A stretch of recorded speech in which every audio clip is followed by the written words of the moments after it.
হাতে তো কারো প্রবলেম নেই, আছে প্রবলেম থাকলে বলতে পারো।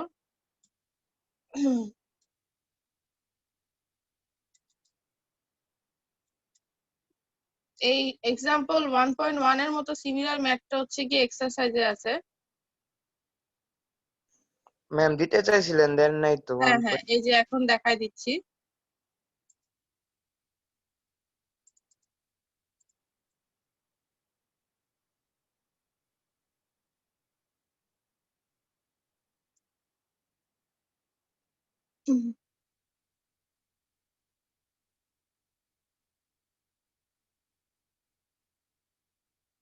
তোমাদের যদি কারো প্রবলেম না থাকে তাহলে আমি চ্যাপ্টার 2 পড়ানো শুরু করবো এখন।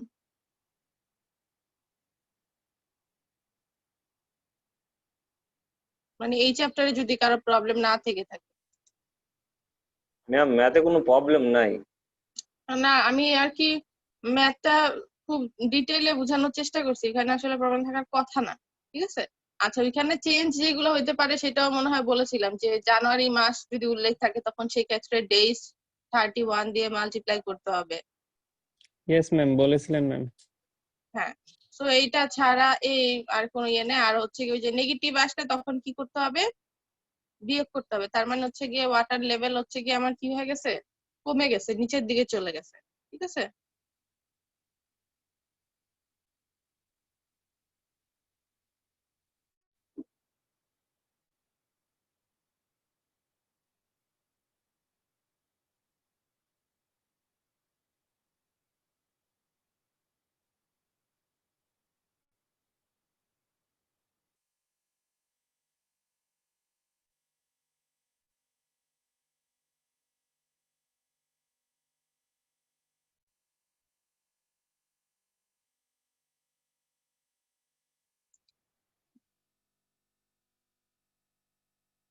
তোমরা কি বই ডাউনলোড করছো?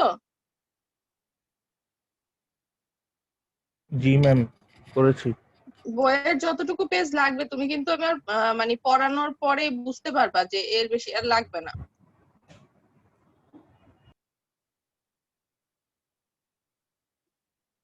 অতটুকু পরিমাণ অংশ হচ্ছে গিয়ে তুমি প্রিন্ট আউট করে নিলেই হবে।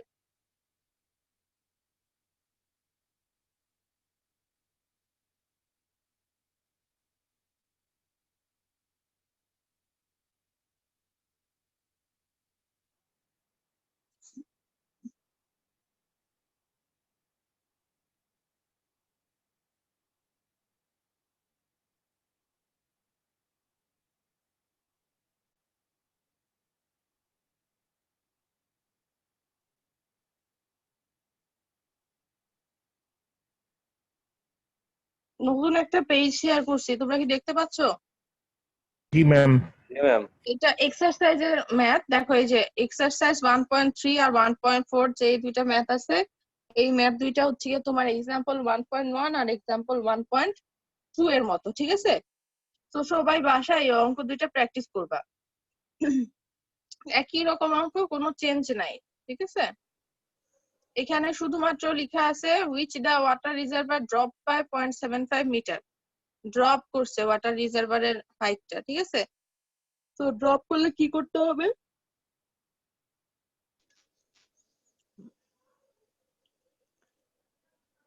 কমে গেছে, এরপরে যেটা আসবে সেটা কি আমার যোগ হবে নাকি বিয়োগ হবে সেটা বিয়োগ। এখানে কিন্তু বলা নাই। এখানে দেখো কি বের করতে বলছে, estimate the constant rate of withdrawal.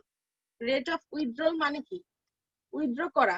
Withdraw করা মানে ওইখান থেকে পানিটা কি বের করে দিচ্ছি, তাহলে যেই পানিটা বের করে দেই সেই পানিটাকে আমরা কি বলি, আউটফল বা ডিসচার্জ না। সেই পানিটা কি বলা হয়, আউটফ্লো বা ডিসচার্জ। তাহলে ডিসচার্জের ইয়েটা কি, রিপ্রেজেন্টেশন করা হয় কি দিয়ে, কিউ দিয়ে। তাহলে আমাদের যেখানে অঙ্কের ক্ষেত্রে আগে হচ্ছে গিয়ে কি ছিল, ডিসচার্জের মান দেওয়া ছিল, এই যে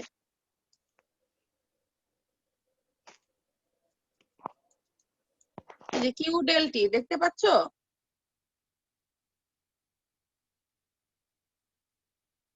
জি ম্যাম।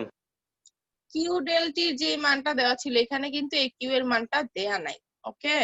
তার মানে আমরা যখন ফর্মুলার মান বসাবো, কিউ এর মান দেওয়া নাই, তার মানে অন্য কোনো একটা মান দেওয়া আছে। ইকুয়েশনটা কি ছিল? ইকুয়েশনটা ছিল এই যে এটা, I del T plus P A minus Q del T plus E A into equal to del S. এখানে ডেল এস এর মান দেওয়া আছে। ডেল এস এর মান দেওয়া আছে কিভাবে? এই যে দেখো, ডেল এস এর সূত্রটা কি? ডেল এস সমান হচ্ছে গিয়ে ডেল জেড ইন্টু এ। কি ডেল এস সমান ডেল জেড ইন্টু এ। ডেল জেড এর মান দেওয়া আছে কত? 0.75। কত দেওয়া আছে? 0.75। এটা কি করতেছে? ড্রপ করতেছে। তার মানে ড্রপ করা মানে কি? ওয়াটার সারফেস এলিভেশন নিচের দিকে নেমে যাচ্ছে, সো এইটা কি হবে? নেগেটিভ হবে।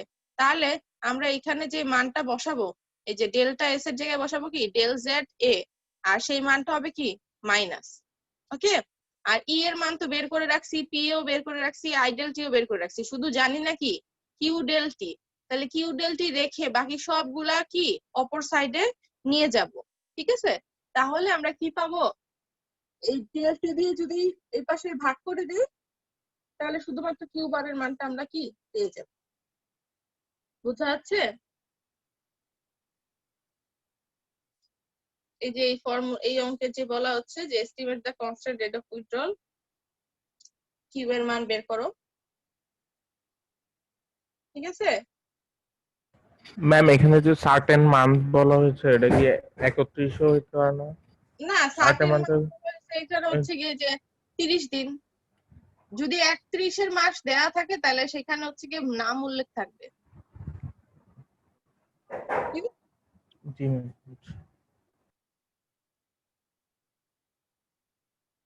আর 1.4 হচ্ছে গিয়ে ওই যে 1.2 এর যে ম্যাথটা ছিল ওইটার মতো। বাসায় 1.3 1.4 এই দুটো অঙ্ক প্র্যাকটিস করবা। ঠিক আছে, জি ম্যাম। আমি কিন্তু যে কোনো সময় হুট করে অ্যাসাইনমেন্ট দিয়ে দিব, এবং তখন হচ্ছে গিয়ে অঙ্কগুলো যদি করা না থাকে তখন দিতে পারবা না, এইগুলোর মধ্যে থেকে অ্যাসাইনমেন্ট দেওয়া হবে। ঠিক আছে,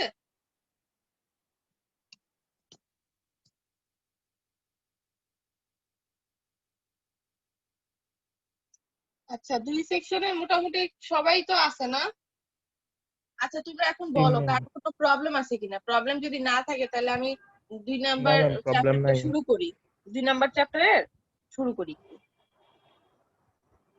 করব। জি ম্যাম করুন।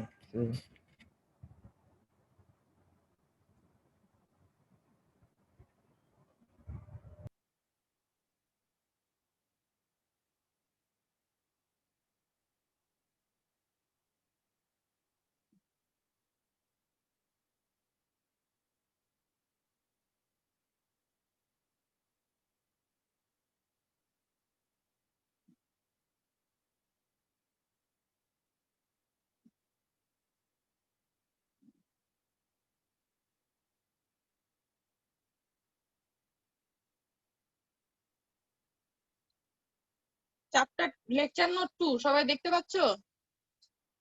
জি ম্যাম। আচ্ছা লেকচার নোট 2 হচ্ছে গিয়ে সোলার রেডিয়েশন। চ্যাপ্টারের নাম হচ্ছে প্রিসিপিটেশন। এই চ্যাপ্টারের নাম কি? প্রিসিপিটেশন। এখানে প্রিসিপিটেশনের আগে কিছু ব্যাকগ্রাউন্ড আছে, ব্যাকগ্রাউন্ড গুলোর মধ্যে হচ্ছে কিছু কিছু টার্ম আসলে প্রিসিপিটেশনের সাথে জড়িত। এই পোর্শনটা আমি এখন যে পোর্শনটা পড়াবো সেই পোর্শনটা আসলে এই বইয়ের না, অন্য একটা বই থেকে নেওয়া। ঠিক আছে, ওই বই তোমাদের কেনার দরকার নেই, লাগবে না, আমি এখান থেকে এখানে ট্রান্সফার করে দিয়েছি। ঠিক আছে, আচ্ছা যেহেতু আমাদের পরীক্ষা হচ্ছে গিয়ে অনলাইনে হবে, সেহেতু আসলে আমরা যেমন ভার্সিটি ওপেন অবস্থাতে থিওরি কোশ্চেন গুলা করতাম, ডিফাইন করো বা পার্থক্য দেখাও, সেই জিনিসগুলা কিন্তু এখন আর দেখানো পসিবল হচ্ছে না। ঠিক আছে, কারণ যেহেতু হচ্ছে কি এটা ওপেন, তোমার কাছে আসলে আছে, তো সেই ক্ষেত্রে আসলে এগুলা থেকেই ছোট ছোট অবজেক্টিভ কোশ্চেন আকারে থাকবে। ঠিক আছে, আর এমনি পড়তে হবে কারণ পরবর্তীতে হচ্ছে গিয়ে কাজে লাগবে। আচ্ছা সোলার রেডিয়েশনটা কি? সোলার রেডিয়েশনটা হচ্ছে যখন রেডিয়েশনটা একটা সারফেসে স্ট্রাইক করে। কি করে? রেডিয়েশনটা যখন একটা সারফেসে স্ট্রাইক করে, সূর্যের যে রশ্মিটা আছে সেটা যখন কোনো একটা সারফেসের উপর স্ট্রাইক করে, তখন সেটা দুইটা পার্টে ভাগ হয়ে যায়। আইদার এটা রিফ্লেক্টেড হয়ে যাবে অর এটা অ্যাবজর্ব হয়ে যাবে। মানে আমাদের যে সারফেস, আর্থ সারফেস, সেটা কিছু পরিমাণ অ্যাবজর্ব করে নিবে, অ্যাবজর্ব করে নিবে, আর কিছু পরিমাণ হচ্ছে গিয়ে রিফ্লেক্টেড হয়ে যাবে। এই যে পোর্শনটা আসলে রিফ্লেক্টেড হয়ে যাচ্ছে, সেই পোর্শনটার আবার একটা নাম আছে, সেটা হচ্ছে অ্যালবিডো। এই যে সেকেন্ড ডেফিনেশন লেখা আছে, ratio of amount of solar radiation reflected back by the surface to the amount incident upon it. যতটুকু অ্যামাউন্ট এটার উপর চলে আসছিল, রেডিয়েশন যতটুকু চলে আসছে তার যতটুকু পরিমাণ বা অংশ রিফ্লেক্টেড হচ্ছে সেটাকে বলা হচ্ছে কি অ্যালবিডো। আর সোলার রেডিয়েশন কি, যতটুকু আসছে, যতটুকু অ্যাবসর্ব হচ্ছে, যতটুকু রিফ্লেক্টেড হচ্ছে সবটা পরিমাণকে বলা হচ্ছে কি সোলার রেডিয়েশন। আচ্ছা, এখানে একটা ফর্মুলা আছে, আলফা সমান S R reflected divide by S R incident. মানে যতটুকু রিফ্লেক্টেড হচ্ছে, ইনসিডেন্ট মানে হচ্ছে গিয়ে ওই অংশের বা ওই এরিয়ার উপর কতটুকু পড়ছে, ঠিক আছে। আচ্ছা, এখানে আর এন মানে হচ্ছে গিয়ে নেট রেডিয়েশন, ঠিক আছে। নেট রেডিয়েশনের একটা সংজ্ঞা আছে এখানে, দেখো, it is the net input of radiation at the surface at any instant, that is the difference between the radiation absorbed. Net radiation মানে হচ্ছে গিয়ে যতটুকু অংশ সোলার রেডিয়েশন আমাদের পৃথিবীতে আসলো তার রিফ্লেক্টেড পোর্শনটা আর যদি শোষণ করা বা অ্যাবসর্ব করা পোর্শনটা আমরা বাদ দিয়ে দেই, তাহলে যেই অংশটা থাকে সেটাকে বলতে পারবো কি নেট রেডিয়েশন। তাহলে ইনসিডেন্ট রেডিয়েশনকে আমি বলতে পারি আর আই, রিফ্লেক্টেড এখানে একটু ভুল আসছে, এফটা টি হয়ে আসছে, আমি ঠিক করে দিব। রিফ্লেক্টেডটাকে বলতে পারি আমি আলফা আর আই, কারণ এখানে হচ্ছে কি একটা পোর্শন কি, এটাকে বলা হচ্ছে ওই যে অ্যালবিডো, ঠিক আছে। আর ইমিটেড মানে হচ্ছে গিয়ে যেটা আসলে শোষণ করে নিচ্ছে, সেটাকে আমি বলতে পারি আর ই। তাহলে দেখো, এই R I R alpha R I থেকে আর আই কি করা যায়, কমন না যায়, তাহলে থাকবে কি 1 minus alpha into R I minus হচ্ছে আর ই।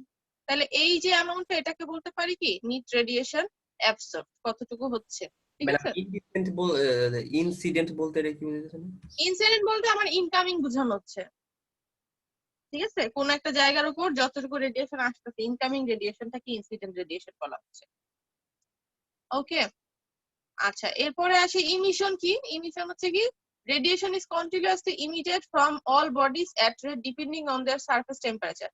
প্রত্যেকটা বস্তুর সারফেস টেম্পারেচারের উপর বেস করে এটা কি হয়, কন্টিনিউয়াসলি ইমিটেড হতে থাকে বা শোষিত হতে থাকে। সেটা ল্যান্ডের জন্য এক ধরনের ইমিশন হয়, ওয়াটারের জন্য এক ধরনের, হিউম্যান বডির জন্য এক ধরনের, প্ল্যান্টের জন্য এক ধরনের। তার প্রত্যেকটা বস্তুর সারফেস টেম্পারেচারের উপর বেস করে কি হয়, এটা চেঞ্জ হতে থাকে, ঠিক আছে। আচ্ছা, এক্সট্রা আরেকটা টার্ম হচ্ছে যে কোরিওলিস ফোর্স। কোরিওলিস ফোর্সটা কি, এটা হচ্ছে একটা apparent force arising from earth's rotation and causing the change in wind direction and velocity is called Coriolis force. এমন একটা ফোর্স, যে ফোর্সটা হচ্ছে কি আর্থের রোটেশন থেকে তৈরি হয় এবং এই জিনিসটা কি করে, উইন্ডের ডিরেকশন আর ভেলোসিটি চেঞ্জ করে দেয়, সেটাকে বলা হয় কি কোরিওলিস ফোর্স, ঠিক আছে। এখন তুমি বলতে পারো যে কোরিওলিস ফোর্সটা আসলে এখানে এই পার্সপেক্টিভে কিভাবে কাজে লাগছে। আমাদের এই চ্যাপ্টারের নামই কিন্তু হচ্ছে প্রিসিপিটেশন। বৃষ্টিপাত হওয়ার জন্য আমাদের কোনো একটা জায়গাতে কিন্তু কি হইতে হয়, উইন্ড থাকতে হয়। কি থাকতে হয়, উইন্ড থাকতে হয়। কারণ এই ওয়াটার বডি বা বিভিন্ন জায়গা, প্ল্যান্ট বডি এই জায়গা থেকে যে, বা আমাদের গ্রাউন্ড লেভেল সারফেস এগুলা থেকে যে ইভাপোরেশন হয়ে পানিটা উপরে উঠছে, পানিটা উপরে উঠার জন্য আমার কি লাগবে, বাতাস লাগবে, ঠিক আছে। সো কন্ডেনসেশন হয়ে মেঘ হয়ে জমা হওয়ার পরে এই মেঘগুলো এক জায়গা থেকে আরেক জায়গায় ট্রান্সফার হওয়ার জন্য কি লাগবে, আমার বাতাস লাগবে। তো এই যে কোরিওলিস ফোর্সটা, এটা আসলে কি করে, উইন্ডের ডিরেকশন আর ভেলোসিটিটাকে কি করে দেয়, চেঞ্জ করে দেয়। এই ফোর্সটা তৈরি হয় কোত্থেকে, আর্থের রোটেশন থেকে। পৃথিবী যে কন্টিনিউয়াসলি ঘুরছে সেখান থেকে একটা কি হয়, ফোর্স ক্রিয়েট হয়। সেই ফোর্সটা আসলে কি করে, এই কাজটা করে থাকে। সো প্রিসিপিটেশন হওয়ার জন্য এটার ইম্পর্টেন্স কি খুব বেশি। আচ্ছা, এরপরে আসা হচ্ছে গিয়ে ভ্যাপার প্রেসার। ভ্যাপার প্রেসারটা কি, pressure exerted by a gas. কোন একটা গ্যাসের দ্বারা যতটুকু প্রেসার এক্সার্টেড হয় সেটাকে বলা হবে vapour pressure. Vapour pressure is the partial pressure of water vapour in the atmosphere. Water অ্যাটমসফিয়ারে যে ওয়াটার ভ্যাপার আসে সেটার পার্শিয়াল প্রেসারটাকেই বলা যাচ্ছে কি আসলে ভ্যাপার প্রেসার। মানে জলীয় বাষ্পের যে প্রেসারটা, কোন একটা গ্যাসের মধ্যে কি জলীয় বাষ্প থাকে না, হ্যাঁ, তো সেই প্রেসারটাকে আমরা বলবো কি ভ্যাপার প্রেসার। এখন এইখানে কিছু ফর্মুলা আছে, ফর্মুলা গুলা খুবই ইম্পর্টেন্ট। এই যে একটা আইডিয়াল গ্যাসের জন্য ই ই দিয়ে বোঝানো হচ্ছে ব্যাপার প্রেসার, তারপরে কিউ ভি দিয়ে বোঝানো হচ্ছে কি ডেনসিটি অফ ওয়াটার ব্যাপার, পি দিয়ে বোঝানো হচ্ছে অ্যাটমসফিয়ারিক প্রেসার, আর এ দিয়ে বোঝানো হচ্ছে gas constant for moist air, তারপরে আর বি দিয়ে গ্যাস কনস্ট্যান্ট ওয়াটার ব্যাপার, টি দিয়ে টেম্পারেচার ইন কেলভিন। এই প্রত্যেকটা টার্ম আমাদের লাগবে কিসের জন্য লাগবে? অঙ্ক করার জন্য লাগবে, ঠিক আছে? তো সূত্রগুলা সবাই একটু মুখস্থ করে ফেলবা, ঠিক আছে? আচ্ছা, ওয়াটার ব্যাপার কি? Atmospheric water mostly exist as a gas. যেই ওয়াটারটা অ্যাটমসফিয়ারে আছে এবং একটা গ্যাসের মধ্যে বা ব্যাপারের মধ্যে এক্সিস্ট করে সেটাকে বলা হচ্ছে কি ওয়াটার ব্যাপার। সেটা আসলে কি রকম ফর্মে থাকতে পারে? It becomes a liquid in rainfall, রেইনফলের মধ্যে লিকুইড আকারে থাকতে পারে। It becomes a water droplets in cloud, ক্লাউডের মধ্যে ওয়াটার ড্রপলেট আকারে থাকতে পারে।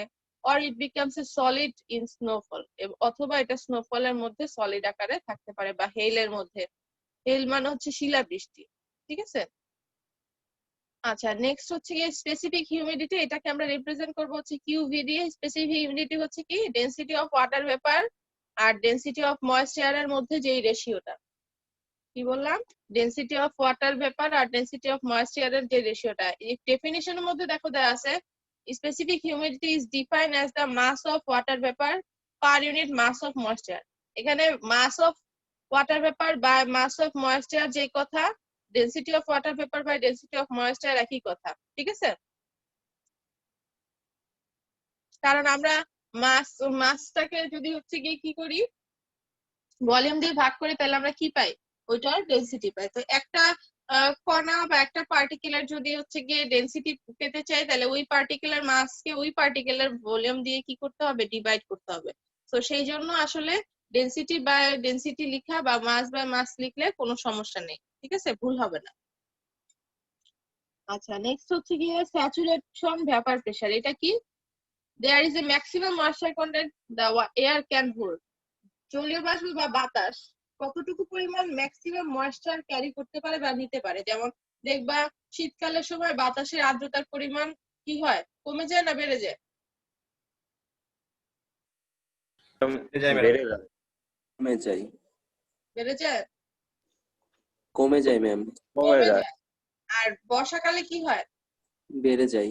বেড়ে যায়। তো এই যে ম্যাক্সিমাম যতটুকু বাষ্পের যে জলীয় বাষ্পের পরিমাণটা সে ধারণ করতে পারে সেটাকেই বলা হচ্ছে স্যাচুরেশন ভেপার প্রেসার। স্যাচুরেশন মানেই হচ্ছে গিয়ে যে এটার মধ্যে আসলে ওয়াটার ফিল্ডেড থাকবে, ঠিক আছে? আচ্ছা, স্যাচুরেশন ভেপার প্রেসারের জন্য একটা আমাদের ফর্মুলা আছে। ফর্মুলাটা হচ্ছে এটাকে রিপ্রেজেন্ট করা হবে ইএস দিয়ে। ইএস সমান 611 ইএক্সপি, মানে এক্সপোনেনশিয়াল পাওয়ার। এই বাকি টার্মটা পুরোটা কিন্তু ব্র্যাকেটে, এই যে এই টার্মটা কিন্তু পুরোটা ব্র্যাকেটে। 17.270 ডিভাইডেড বাই 237.3 প্লাস হচ্ছে কি টি, ঠিক আছে? টি হচ্ছে টেম্পারেচার ইন ম্যাডাম সেলসিয়াস। বাতাসে যে স্যাচুরেশন যে বললেন, বাতাসের মধ্যে এই যে পানিটা কি ম্যাডাম ঘেঁষা কেটে থাকে? না, এটা বাষ্প আকারে আর কি আছে, ও, বাষ্প। ঠিক আছে? ম্যাম সূত্রের ইএক্সপি মিন? ইএক্সপি মানে হচ্ছে এক্সপোনেনশিয়াল। আমরা লগ এর বিপরীত ই ইউজ করি না, সেটা, ঠিক আছে? অথবা ই টু দি পাওয়ার লিখলেও একই কথা, ঠিক আছে? আচ্ছা, সেম ফর্মুলাটা কিন্তু আবার ব্যাপার শুধু ব্যাপার প্রেসারের জন্য প্রযোজ্য। তখন এখানে টি এর মানটা যেটা আছে, টি এর মানটা শুধুমাত্র চেঞ্জ হয়ে যাবে।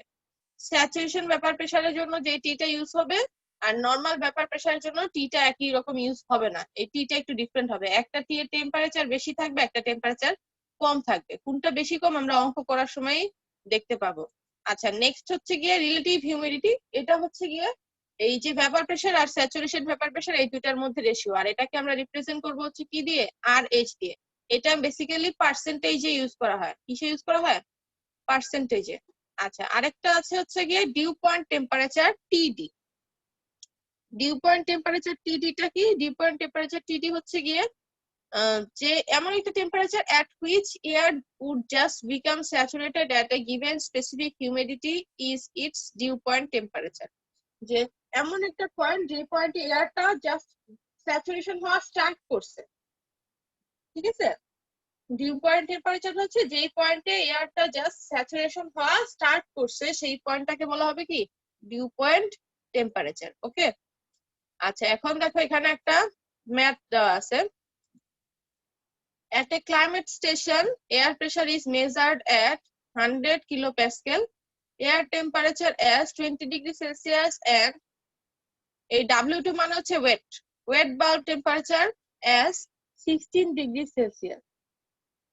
Calculate corresponding vapor pressure, relative humidity and air density.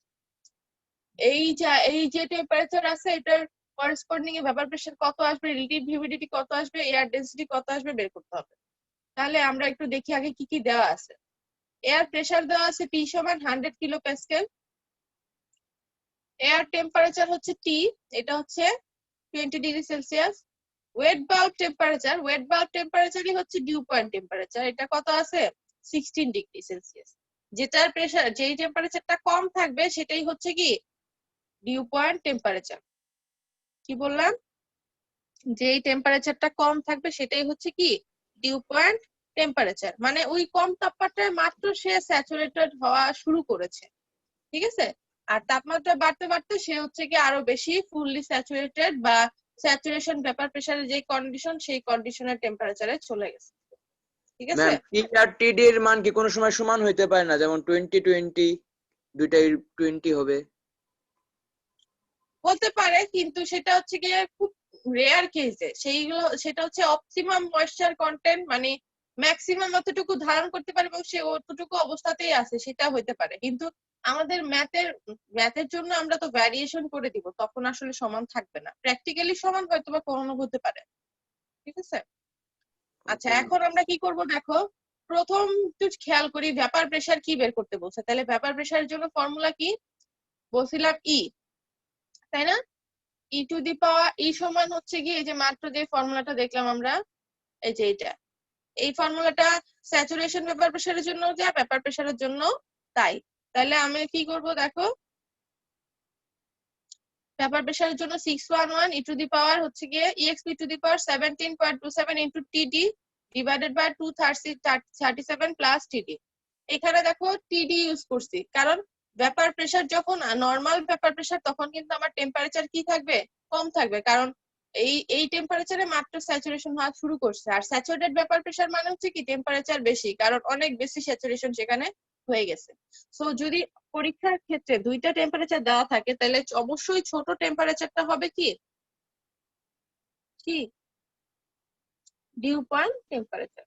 ঠিক আছে, আচ্ছা তাহলে আমরা এখানে মানগুলা বসাই দিব। এবার তাহলে আমরা এটার মান বসাই দিলে এইটা যে মানটা আসছে সেটা হচ্ছে প্যাসকেলে আসছে।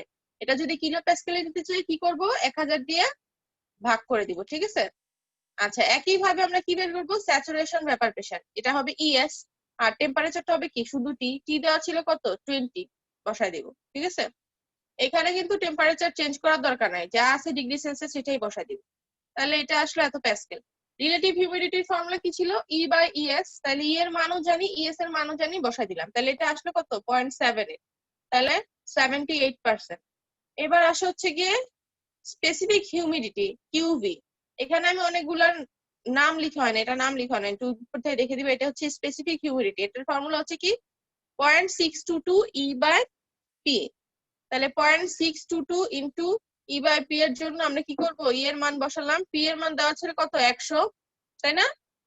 আর এটা যেহেতু প্যাসকেলে আছে এটাকে আমি কি করব প্যাসকেলে নিব, এই জন্য আমি 1000 দিয়ে গুণ করেছি। ঠিক আছে, স্পেসিফিক হিউমিডিটির ইউনিট হচ্ছে গিয়ে তোমার কেজি বাই কেজি। ঠিক আছে, আচ্ছা gas constant for water vapour, এটার জন্য ফর্মুলা হচ্ছে আর এ সমান 287 ইন্টু 1 প্লাস 0.608 কিউবি। তাহলে কিউবির মান এখানে আমি বসাই দিব। আর এর কথা মনে আছে, মোলার গ্যাস কনস্ট্যান্ট যেটা ছিল এটা কিন্তু ওইটাই মোলার গ্যাস কনস্ট্যান্ট। ঠিক আছে, এটা সূত্র, এটার রিপ্রেজেন্টার একক হচ্ছে গিয়ে তোমার joule per KG into kelvin. Atmospheric pressure P সমান হচ্ছে গিয়ে rho A R A into টি। তাহলে এখান থেকে আমি রো এ বের করতে পারবো, আমাদের মনে হয় রো এর কথা বের করতে বলছিল যে এয়ার ডেনসিটি হচ্ছে কি রো এ। ঠিক আছে, তাহলে রো এ সমান P by R A into T, rho এটা রেখে বাকিগুলো ওই পাশে নিয়ে গেলাম। পি এর মান কি 100 কিলো প্যাসকেল, এটাকে 1000 দিয়ে গুণ করে কিসে নিব, প্যাসকেলে নিব। আর এখানে যা মানগুলো আছে অ্যাসিটিস বসাই দিব। এখানে এই সূত্রের জন্য টি এর মান কি করতে হবে, ক্যালভিনে নিতে হবে। এর জন্য 273 এর সাথে 20 যোগ করতে হবে।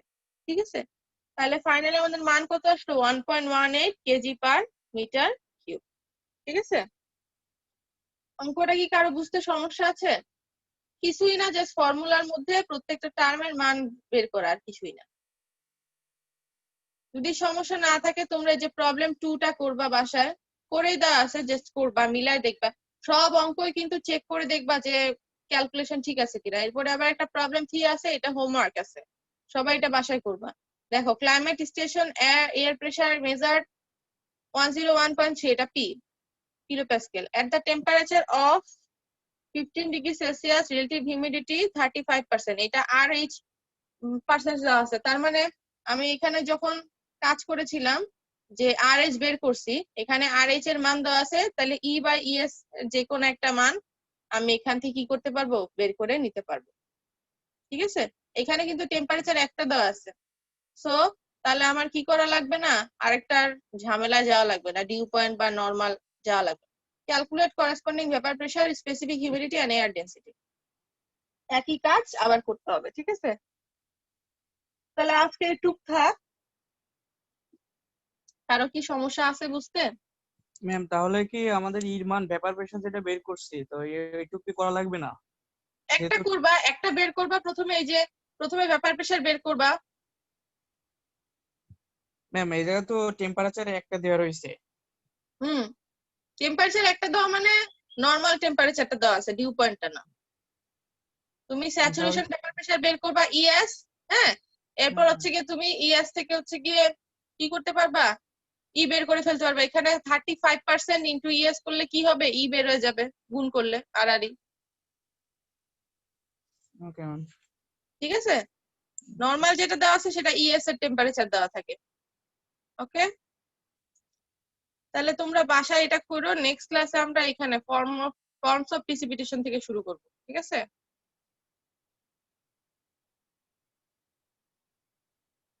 কারো কি কনফিউশন আছে কোনো? No ma'am. আচ্ছা, আমাদের ক্লাস মনে হয় একটু পিছায় গেছি আমরা, বুঝছো? আমি হচ্ছে গিয়ে আজকে নিয়ে কয়টা ক্লাস হলো তোমাদের লেকচারে আপলোড করছি, একটা ইন্ট্রোডাকশন একটা হয়েছে, আর এখন একটা নিলাম। আমার যতটুকু পরিমাণ হচ্ছে গিয়ে মনে হচ্ছে যে আমি পিছায় গেছি, অতটুকু পরিমাণ আমি রেকর্ডেড ক্লাস নিয়ে এই উইকের মধ্যে আমি চেষ্টা করব আপলোড করে দেওয়ার। ঠিক আছে, আর ক্লাস টেস্ট 1 এর সিলেবাস কিন্তু আমি বলেছি অলরেডি, বলেছি না বলি নাই? না ম্যাম বলেন নাই। অন্য সেকশনে বলে দিছি। ক্লাস টেস্ট 1 এর সিলেবাস হচ্ছে চ্যাপ্টার 1। ঠিক আছে, চ্যাপ্টার 1 এর উপর ক্লাস টেস্ট তোমরা দিবা হচ্ছে গিয়ে নেক্সট উইকের পরের উইকে। আমি টাইম শিডিউল সব দিয়ে দিব, আমি জাস্ট জানাই রাখলাম নেক্সট উইকের পরের উইকে। ঠিক আছে, ওকে। নাকি নেক্সট উইকে দিবা, নেক্সট বৃহস্পতিবার দিন? নেক্সট উইকে দিই। ম্যাম নেক্সট উইকে দেন। নাহলে অনেক বেশি দেরি হয়ে যায়, তারপরের উইকে আমরা সেকেন্ড ক্লাস টেস্ট দিয়ে দিব। ঠিক আছে, আগে আগে দিয়ে দিব, তাইলে ঝামেলা থাকবে না। ঠিক আছে, জি ম্যাম। অ্যাসাইনমেন্টও আমি দেখি আস্তে আস্তে দিয়ে দিব, দুইটা সেকশন তো আস্তে আস্তে দিয়ে দিব অ্যাসাইনমেন্ট। ওই যে হোমওয়ার্ক বা হচ্ছে গিয়ে তোমার এক্সারসাইজ যে ম্যাথ গুলো, এগুলাই আমি অ্যাসাইনমেন্ট আকারে দিব। তো বাসায় কিন্তু এগুলো অবশ্যই করবা সবাই। আচ্ছা ম্যাম। ঠিক আছে, জি ম্যাম। আমি কিন্তু যে কোনো মুহূর্তে ক্লাসের মাঝখানে যে কারো খাতা চেক করতে চাইতে পারি। আমি বলতে পারি যে ফজলে রাব্বি তোমার খাতার ছবি স্ক্রিন শেয়ার দাও, তখন কিন্তু ছবি তুলে বা স্ক্রিন শেয়ার করে দেখাইতে হবে যে আসলে তুমি অঙ্ক করছো কিনা। ঠিক আছে, সো জি ম্যাম। অনলাইন ক্লাস দেখে ভাইবো না যে ক্লাসের অঙ্ক ম্যাডাম দিচ্ছে চেক করবে না বা ধরবে না। ঠিক আছে, জি ম্যাম। আর এই কোর্সের জন্য কিন্তু সবাই একটা খাতা তৈরি করে ফেলবা। যখন ভিডিওগুলা দেখবা তখন খাতার মধ্যে অঙ্কগুলা করে ফেলবা। তারপরে কি কি বলেছি আমি শর্ট নোট কিছু বলি, কিছু ইম্পর্টেন্ট জিনিস বলি, সেগুলো হচ্ছে গিয়ে তুলে ফেলবা। নাহলে কিন্তু পরীক্ষার আগে এত ভিডিও দেখে শেষ করতে পারবা না, পরীক্ষা খারাপ হবে তারপরে। বুঝতে পারছো?